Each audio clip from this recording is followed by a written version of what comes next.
देखिए, आज हम पढ़ रहे हैं इसमें क्रियात्मक समूहों की जो संरचनाएँ हैं वो कैसी होती हैं, है ना? अल्कोहल की, फ़िनॉल की और ईथर की, ये जो चैप्टर है हमारा अल्कोहल, फ़िनॉल और ईथर, ये तीनों एक ही साथ है। तो इसमें जो क्रियात्मक समूह में हमको मिलेगा, उसकी संरचना कैसी होती है। जैसे आप इसको अल्कोहल को देख रहे हैं पहले आप, है ना? ROH हम अल्कोहल को लिखते हैं, तो अल्कोहल के बीच का बॉन्ड आप देख रहे हैं। तो अल्कोहल में तो नॉर्मली क्या होता है कि अल्कोहलिक समूह में जो हाइड्रॉक्सिल जो समूह है आपका OH समूह जो है ना, ये एक sp3 संकरित कार्बन परमाणु से सहसंयोजक रूप में जुड़ा हुआ रहता है। ठीक है। अच्छा, इसी से ये क्या होता है कि जो बंध इसका बॉन्ड आप देख रहे हैं, बॉन्ड क्या है, सी और ऑक्सीजन के बीच का जो बॉन्ड है ये थोड़ा सा ध्रुवीकृत है ना, पोलराइज बॉन्ड है। ठीक है ना। पोलराइजेशन कैसे आता है आपको पता है कि पोलराइजेशन कैसे होता है, जब दो परमाणु के बीच में इलेक्ट्रोनेगेटिविटी का डिफरेंस होता है तो वहाँ पर पोलराइजेशन हो जाता है ना। बॉन्ड जो होता है वो ध्रुवीय बॉन्ड हो जाता है। और इसके बीच में आप देख रहे हैं जो बॉन्ड एंगल होता है, जो सामान्य अगर हम चतुष्फलकीय संरचना जिसकी होती है ना, चतुष्फलकीय संरचना का जो बॉन्ड एंगल होता है वो 109 डिग्री 28 मिनट का होता है ना, हमने देखा था CH4 की संरचना में हमने देखा था। ठीक है, तो ये कितना है, 108.9 डिग्री का है, थोड़ा सा कम है उससे। ठीक है ना। तो इसी प्रकार से जो बॉन्ड की जो डिस्टेंस है, यानी कि बॉन्ड लेंथ जो होती है वो भी 142 पिकोमीटर की है कार्बन और ऑक्सीजन के बीच में। और ऑक्सीजन और हाइड्रोजन के बीच की जो बॉन्ड लेंथ है वो 96 पिकोमीटर की है।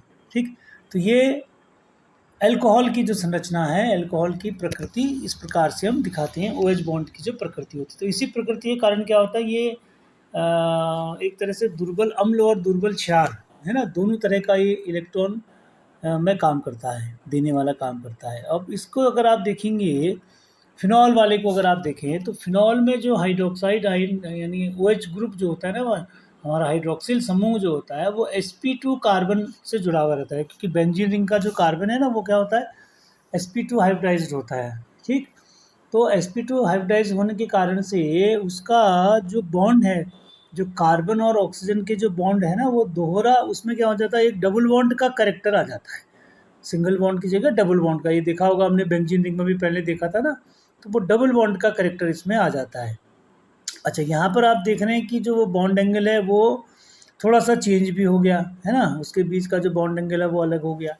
ठीक, अब इसी प्रकार से ये क्या करता है, दूसरा अल्कोहल वाले मामले में अगर आप देखेंगे, तो अल्कोहल वाला मामला जो है, अल्कोहलिक और फिनॉल और अल्कोहल में अगर आप देखेंगे तो उसकी दोनों की तुलना जो होती है वो sp2 बॉन्ड और sp3 बॉन्ड के कारण में, फिनॉल में क्या होता है कि अनुनाद भी होता है। अनुनाद के कारण फिनॉक्साइड आयन बन जाता है, जो स्थिर आयन होता है।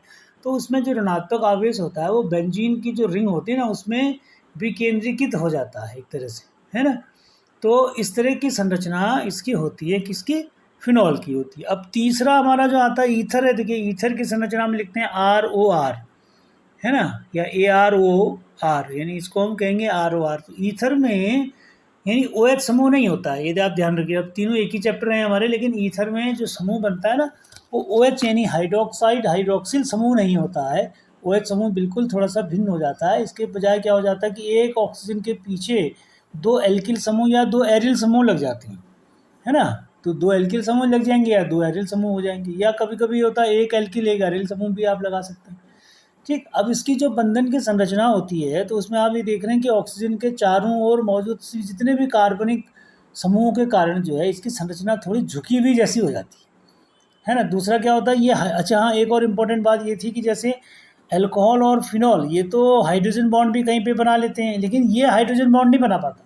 अब ये कारण, ये बड़ा हाइड्रोजन बॉन्ड का बड़ा इंपॉर्टेंस है। अगर आप अभी अब सॉल्युबिलिटी पढ़ेंगे, क्वथनांक पढ़ेंगे ना, तो अल्कोहल और फिनॉल की सॉल्युबिलिटी और उनका क्वथनांक जो होता है वो कंपैरेटिवली ज़्यादा होता है। उसका कारण ये है कि उसमें हाइड्रोजन बॉन्ड बनाने की क्षमता होती है, लेकिन इनमें इसमें नहीं होती, क्योंकि ये हाइड्रोजन बॉन्ड नहीं बना पाता, है ना। और इसकी प्रकृति अधिकांश जो होती है ये अक्रिय होते हैं और अध्रुवीय प्रकार के होते हैं। और ये इसको जो है एक तरह से हम लुईस क्षार की तरह से इसको मानते हैं, है ना। लुईस क्षार की तरह से ये लुईस बेस की तरह से काम करता है।